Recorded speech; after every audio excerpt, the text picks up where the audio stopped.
Cada pouco tempo aparecen nos medios de comunicación social información controvertida cara á viabilidade dos sistemas públicos de pensións, que tanto en España como no resto do espacio comunitario atravesan tempos de revisión de esquemas de protección, consolidación de fontes de financiamento e adopción de medidas tendentes a asegurar a súa supervivencia e garantía futura. Hai certos grupos que requiren maior atención: viúvos, persoas en insuficiente número de anos cotizados ou persoas marxinadas. Aínda que acorde cas posibilidades financeiras do sistema e pensando sempre no longo prazo. Temos que esperar que a propia Unión Europea veña a establecer criterios de estructura financiera que fagan compatible a idiosincrasia de cada país ca homoxeneidade de sistemas que protexan a persoas con mobilidade dentro do espacio comunitario. Buenas noches, profesor Morales. Buenas noches. Hoy vamos a hablar de un tema que realmente nos afecta a todos. Vamos a hablar de las pensiones. Y bueno, pues hay un cierto ambiente de incertidumbre en este tema. ¿Se podría dar, por contra, algún mensaje de seguridad? Bueno, en primer lugar, para las personas que hoy son pensionistas, no hay ningún problema, puesto que tienen las pensiones garantizadas por ley. Aparte de ello, la gestión que se viene haciendo en el sistema público de seguridad social desde el año 1995 ha sido una gestión de racionalidad, de orden, que ha permitido que se obtengan importantes superávit, especialmente en los dos últimos ejercicios. Otra cosa es lo que puede ocurrir con las personas que no son pensionistas, que tienen expectativas de serlo en un futuro. En ese caso, pues lógicamente habrá que hacer algunos ajustes para que se garantice la solvencia del sistema público de pensiones. Y las autoridades responsables también avanzaron una serie de modificaciones en el sistema de la seguridad social. ¿En qué se pueden resumir estas modificaciones? Bueno, en primer lugar, no hay que olvidar que la seguridad social es el presupuesto público más importante después del Estado, en sentido estricto. Incluso en pocos años podría superar en volumen al del propio Estado. Para el año 2003 el presupuesto se acerca a los 80.000 millones de euros. Estamos hablando de 12-13 billones de pesetas aproximadamente. Y la expectativa que tienen las autoridades es que en el año 2003 el superávit del sistema sea del orden de unos 4.000 millones de euros. Considerando el conjunto del sector público, ese superávit, que supone aproximadamente el 0,5% del Producto Interior Bruto, se equivale con el déficit que va a tener el Estado. Y gracias al sistema de seguridad social, las cuentas consolidadas del sector público pueden terminar en equilibrio en el año 2003. ¿Por qué estos resultados positivos de la seguridad social? Pues porque se ha producido un incremento importante en el número de cotizantes.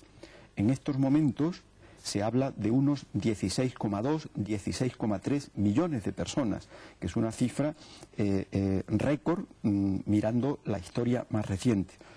Pero especialmente porque se está generando un fondo de reserva que permita atender los pagos corrientes de las pensiones en una época en que pudieran existir dificultades. No hay que olvidar, por otra parte, que el gasto en pensiones es el más importante de todos los gastos del sector público y, por supuesto, es el gasto social más importante, no solo por la naturaleza de las personas que lo perciben, sino por el significado que tiene cara a las generaciones que hoy no son pensionistas, pero que pueden serlo en un futuro. ¿Qué está ocurriendo? Que el coste de las pensiones se está acelerando, y se está acelerando básicamente por tres causas.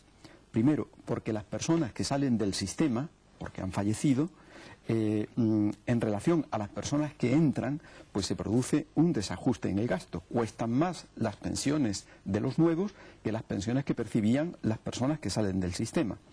En segundo lugar, porque el IPC, que en el año 2002 estuvo en el entorno del 4%, pues supone que todo aquello que ha subido por encima del 2% necesita una revisión que lógicamente el sistema tiene que consolidar a las personas que son pensionistas. Y en tercer lugar, porque el gobierno decretó en su momento una subida de las pensiones de viudedad, de las pensiones de orfandad y de las pensiones que se llaman de favor familiar. Entonces, el resultado de estos tres ajustes, pues lógicamente ha acelerado el gasto de la seguridad social. Pero no obstante, para 2003, y si todas las previsiones funcionan adecuadamente, el sistema tendría que tener ese superávit que le he indicado antes de 4.000 millones de euros. Y profesor, si el presente parece que está medianamente, no sé si claro, pero sí explicado, ¿el futuro que se avecina cómo Bueno, es? para el futuro, claro, habría que hacer muchas hipótesis. En mi opinión, creo que habrá que hacer ajustes importantes, si no mañana, pues probablemente en un periodo comprendido entre 5 y 10 años. ¿Y eso por qué? Pues porque hay que tener en cuenta varios movimientos. En primer lugar, el movimiento de la población. En segundo lugar, el movimiento del empleo. Y en tercer lugar, el movimiento de los cotizantes. ¿Qué ocurre con el movimiento de la población? Pues la población no está creciendo de la misma forma que está creciendo el número de pensionistas. Y hay que mirar qué relación existe entre las personas que son pensionistas y la población que está trabajando, que en definitiva es la que está manteniendo el sistema. Si estamos en una relación entre cotizantes y pensionistas, que es una relación más o menos de 2 a 1, pues el sistema tiene una cierta capacidad de autofinanciación.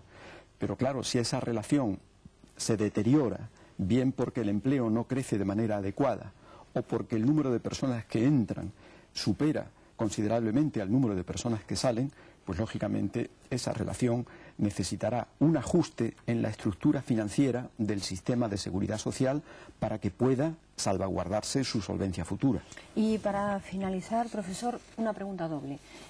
¿Qué es lo que se puede aconsejar a los jóvenes? Y ¿es cierto que sería conveniente suscribir planes de pensiones privados? Bueno, en primer lugar, si se hacen unos ajustes adecuados, por ejemplo, en el cómputo del periodo de cálculo de la base reguladora de la pensión, el sistema puede, lógicamente, mantenerse, porque tendría una cierta racionalidad financiera.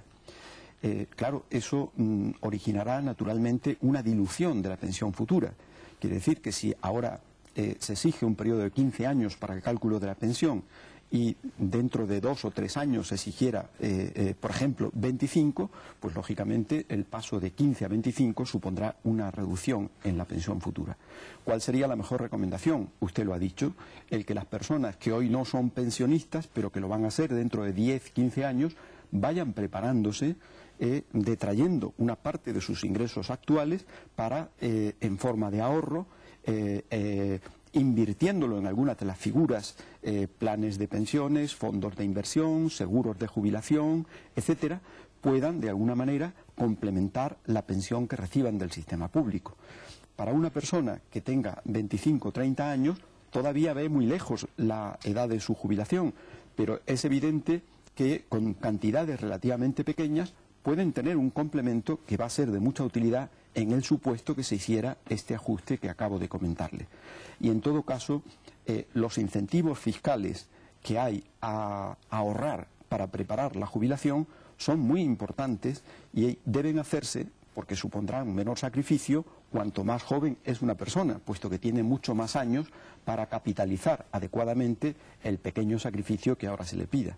Pues muchísimas gracias, profesor, y saldremos corriendo a aprovechar los años que nos quedan para ahorrar. Muchas gracias. Muchas gracias a usted.